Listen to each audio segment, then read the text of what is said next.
Day, sir. Can you introduce yourself?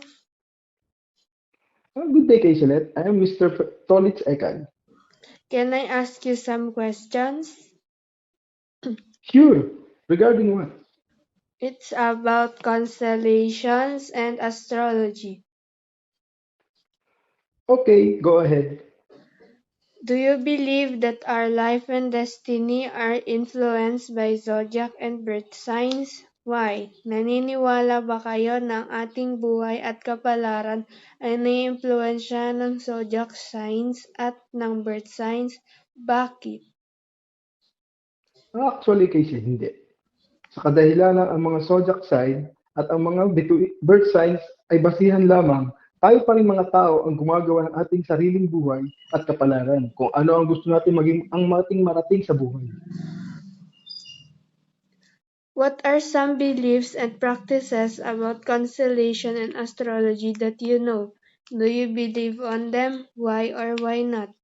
Anong mga pinaniniwalaan o beliefs na connected sa constellation at astrology ang alam nyo?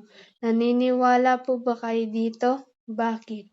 Ang mga zodiac sign ay nagbibigay lamang ng impormasyon kung anong papel meron tayo sa mundo na naglalarawan ng posibleng pag-uugali, katangian at pagkakatugma ng isang tao base sa posibleng astrolohiya at iba't ibang astrolohiya sa kultura na sumasagot sa tanong sa buhay tulad ng kung bakit ka masaya, bakit ganito ugali mo.